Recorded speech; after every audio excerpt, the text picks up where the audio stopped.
بسم اللہ الرحمن الرحیم۔ آج ہم سورہ قریش کا آغاز کریں گے۔ سورہ قریش ایک مکی سورت ہے اور اس کی 4 آیات ہیں۔ سورہ قریش کو سورہ الاف بھی کہا جاتا ہے۔ اس سورت کے شان نزول اور ترجمہ تفسیر کو ہم بعد میں دیکھتے ہیں، پہلے ہم دیکھتے ہیں کہ سورہ قریش، اب اس میں قریش کون تھے اور ان کی کیا فضیلت ہے باقی تمام قبائل پہ۔ قریش کے بارے میں پہلے ہم ڈسکس کرتے ہیں۔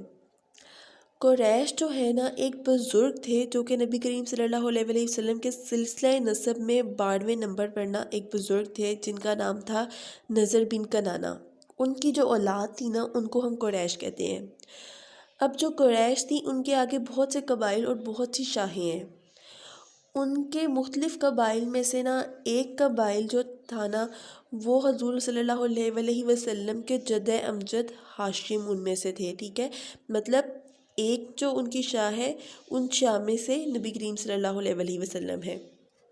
اب قریش کی ہم فضیلت دیکھ لیتے ہیں کہ جو قبیلہ قریش ہے ان کی کیا اہمیت ہے، ان کی کیا فضیلت ہے یا امپورٹنس کیا ہے ان کی۔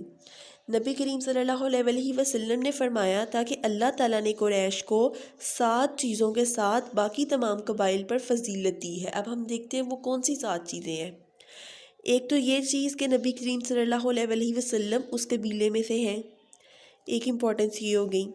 دوسری امپورٹنس کہ نبوت اللہ تعالیٰ نے ان میں رکھی ہے، کہ جو قریش کی ایک شاہ ہے جن میں سے نبی کریم صلی اللہ علیہ وسلم ہے ایک تو، اور دوسری ان کی امپورٹنس یہ ہے کہ اللہ تعالیٰ نے انہی میں نبوت رکھی ہے، اور تیسری چیز یہ کہ بیت اللہ کی نگرانی بھی انہی میں ہے، کہ جو شخص بیت اللہ کی نگرانی کی رسپانسبلٹی پہلے بھی قریش کے پاس تھی نبی کریم صلی اللہ علیہ وسلم کے زمانے میں اور اب تک بھی قریش کے پاس کی ہے، ٹھیک ہے۔ چوتھی امپورٹنس وہ یہ ہے کہ قریش نے اس وقت اللہ تعالیٰ کی عبادت کی تھی جب ان کے علاوہ کوئی اور اللہ تعالیٰ کی عبادت کرنے والا نہیں تھا، ٹھیک ہے۔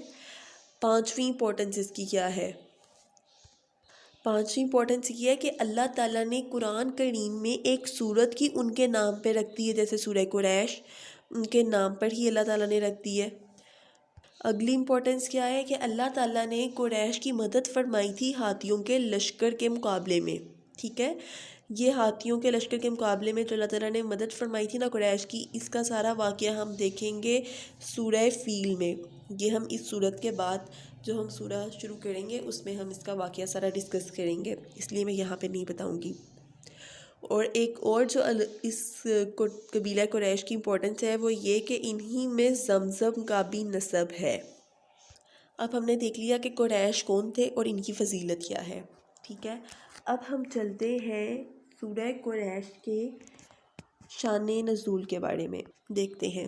شان نزول اس سورت کا کچھ یوں ہے کہ قریش جو تھے نا وہ تجارت کے پیشے سے منسلک تھے، اور سال میں وہ 2 بار تجارتی قافلہ باہر لے کر جاتے تھے اور وہاں سے نا اپنی ضرورت کی تمام اشیاء جو تھی نا وہ لے آتے تھے۔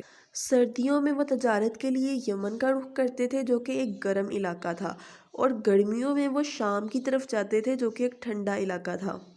اب کیونکہ یہ قریش خانہ کعبہ کی خدمت گزار لوگ تھے اس لیے تمام اہل عرب نا ان کی بہت زیادہ عزت کرتے تھے، اور اس لیے ان کے قافلے کو نا بلا روک ٹوک ہر جگہ پہ سفر کرنے کی نا اجازت تھی۔ اب اس صورت میں نا اللہ تعالیٰ اصل میں نا قریش کو بتائیں گے کہ تم جو گرمی میں اور سردی میں 2 سفر کرتے ہو نا، مطلب گرمیوں میں وہ سفر کر رہے ہیں شام کی طرف اور سردیوں میں وہ جو یمن کی طرف سفر کر رہے ہیں نا، مطلب سال میں جو یہ 2 سفر کر رہے ہیں نا، یہ اصل میں اللہ تعالیٰ کا قریش پر ایک کہہ لیں احسان ہے کہ اللہ تعالیٰ نے قریش کو مکہ میں امن دیا ہے اور تمام اہل عرب میں قریش کو معزز بنا کر رکھا ہے۔ اور اللہ تعالیٰ کہہ رہے ہیں کہ اگر اللہ تعالیٰ کا قریش پہ احسان نہ ہوتا تو یہ جو سفر کرتے ہیں نا یہ سال میں 2 بار، تو ایسا کبھی بھی ممکن نہیں ہونا تھا کہ اللہ تعالیٰ کا اللہ تعالیٰ کا احسان نہ ہوتا ان پر۔ اور اس کے علاوہ اللہ تعالیٰ نے اس صورت میں قریش کو یہ بھی کہہ رہے ہیں کہ اصحاب فیل کو بھی اللہ تعالیٰ نے نا صرف اسی لیے تباہ کیا تھا کہ جو قریش ہے ان کی ایک تو عزت قائم رہے، اور وہ اپنے سفر کا جو سلسلہ ہے نا کہ سال میں جو 2 بار سفر کر رہے ہیں وہ ان کے سفر کا سلسلہ بھی جاری رہے۔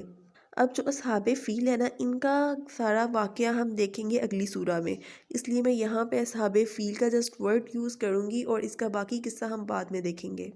اب اس سورت کے ترجمہ اور تفسیر کی طرف چلتے ہیں ہم۔ پہلی آیت دیکھیے، لِإِيلَافِ قُرَيْشٍ۔ لِإِيلَافِ، ایلافی کا اصل میں مطلب ہوتا ہے منوس کر دیا، قریش قریش کو۔ اب اس کا دیکھیں محاورہ ترجمہ، اس بنا پر کہ اللہ نے منوس کر دیا قریش کو۔ دوسری آیت دیکھیے، ایلافہم رحلۃ الشتاء والصیف۔ ایلافہم، ایلافی کا مطلب میں نے آپ کو بتایا تھا منوس کر دیا۔ اب ہم کا ہمیں مطلب پتہ ہے، ہم کا مطلب ہوتا ہے ان کو، منوس کر کے ان کو، رحلتا، رحلتا کا مطلب ہوتا ہے سفر، سفر سے، شتائی، شتائی کا مطلب ہوتا ہے جاڑے مطلب سردی، وا اور سیفی، سیفی کا مطلب ہوتا ہے گرمی کے۔ اس آیت کا محاورہ ترجمہ ہوگا یعنی منوس کر کے ان کو سفر سے، جھاڑے اور گرمی کے۔ جیسا کہ میں نے آپ کو بتایا تھا اس آیت کے شان نزول میں یا اس آیت کی تفسیر میں کہ اللہ تعالیٰ نے قریش کے، جو قریش تھے نا، وہ اصل میں 2 سفر کرتے تھے، ایک سردیوں میں کرتے تھے اور ایک گرمیوں میں کرتے تھے۔ اب یہاں پہ انہی 2 سفروں کے بارے میں بات کی جا رہی ہے، جاڑے کے اور گرمی کے۔ اب اگلی آیت کی طرف چلتے ہیں، فَلْيَعْبُدُوا رَبَّ هَذَا الْبَيْتِ۔ فَلْيَعْبُدُوا، فا کا مطلب ہمیں پتہ ہے پس ہوتا ہے، یعبدو عبادت کریں، بس چاہیے انہیں، چاہیے کہ عبادت کریں، ربا، رب کی، ہاذا، اس، بیتی، گھر کے۔ اس کا محاورہ ترجمہ ہوگا بس انہیں چاہیے کہ عبادت کریں رب کی، اس گھر کے۔ اب اس گھر سے مراد کیا ہے کہ اللہ تعالیٰ کے گھر کی عبادت کریں، ٹھیک ہے۔ یہاں پہ اصل میں اللہ تعالیٰ کہہ رہے ہیں قریش کو کہ اب قریش پر اللہ تعالیٰ نے اتنا زیادہ احسان کیے ہیں، ان کو اتنی فضیلتیں دی ہیں کہ اللہ تعالیٰ نے ان کا پورے اہل عرب میں ان کی عزت قائم رکھی ہوئی ہے، اور جس کی وجہ سے وہ آسانی سے سردی اور گرمی کے سفر کر سکتے ہیں۔ تو انہیں چاہیے کہ وہ اس احسان کو مانیں اللہ تعالیٰ کے، اور اللہ تعالیٰ کے گھر کی عبادت کریں۔ اگلی آیت کی طرف چلتے ہیں، الذی اطعمہم من جوع وآمنہم من خوف۔ اب اس کی ترجمہ دیکھیے، الذی، جس نے، اطعمہم، اطعمہ کا مطلب ہوتا ہے کھانا کھلایا، ہم، ان کو، کھانا کھلایا ان کو، من کا مطلب ہمیں پتہ ہے، ہم نے ورس میننگ میں کیا ہوا ہے، من کا مطلب ہوتا ہے سے یا میں، جوئن، جوئن کا مطلب ہوتا ہے بھوک، بھوک میں، وآمنہم، وا اور آمنہم، امن دیا، ہم ان کو، من سے، خوفن خوف۔ اس کا محاورہ ترجمہ ہوگا جس نے کھانا کھلایا ان کو بھوک میں اور امن بخشا ان کو خوف سے۔ اب دیکھیں کھانا کھلایا ان کو، اب وہ جب تجارت کر رہے ہیں، تجارت کر کے وہ باقی شہروں سے ہی اپنے لیے خوراک کا سامان لے کے آ رہے ہیں، کیونکہ جو عرب کا علاقہ تھا وہ ایک صحرا تھا اور وہاں پہ کوئی چیز نہیں اگ سکتی تھی، وہ اپنی ساری خوراک کی چیزیں جو ہیں وہ باقی جگہوں سے لے کے آ رہے ہیں۔